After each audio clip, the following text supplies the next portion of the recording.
Assalamualaikum warahmatullahi wabarakatuh. Di sini saya akan menjelaskan aspek keperlakuan dari komunikasi informasi akuntansi.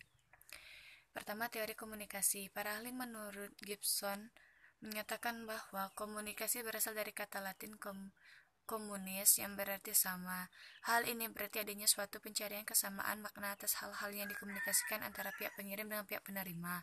Dalam pengertian yang lebih luas, komunikasi adalah proses mempertukarkan informasi antara dua atau lebih sistem yang ada dalam suatu ruang lingkup. Sistem ini berupa individu, organisasi sosial, hewan, ataupun mesin. Informasi pada umumnya didefinisikan sebagai materi atau energi berpola yang mengurangi ketidakpastian dalam perilaku masa depan dari sistem-sistem yang saling berinteraksi. Kedua, fungsi komunikasi. Komunikasi sebagaimana dijelaskan oleh Robbins memiliki 4 fungsi utama dalam suatu kelompok dan organisasi, yaitu pengendalian, motivasi, pengungkapan emosional, dan informasi. Komunikasi bertindak untuk mengendalikan perilaku anggota dengan beberapa cara. Setiap organisasi mempunyai hierarki wewenang dan garis panduan formal yang harus dipatuhi oleh karyawan. Komunikasi membantu perkembangan motivasi dengan menjelaskan kepada para karyawan apa yang harusnya dilakukan, seberapa baik mereka bekerja, dan apa yang dapat dikerjakan untuk memperbaiki kinerja di bawah standar. Bagi banyak karyawan, kelompok kerja mereka merupakan sumber pertama untuk interaksi sosial. Komunikasi yang terjadi di dalam kelompok tersebut merupakan mekanisme fundamental dengan mana anggota-anggota menunjukkan kekecewaan dan rasa puas mereka. Ketiga, model komunikasi, yaitu ada beberapa macam.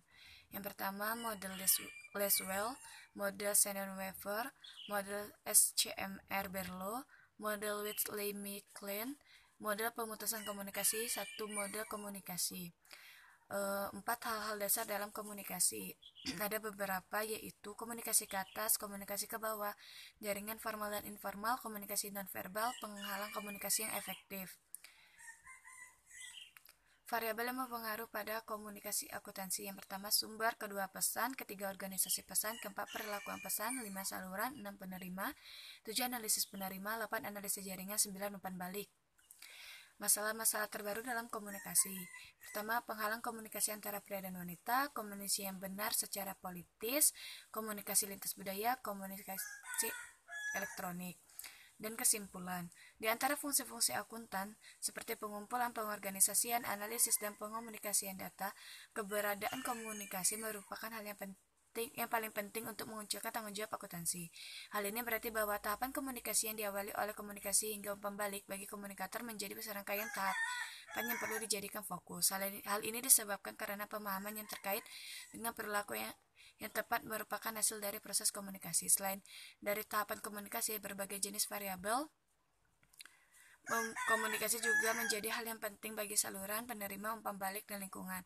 Masing-masing variabel membawa pengaruh ke dalam setiap tahap komunikasi. Terima kasih.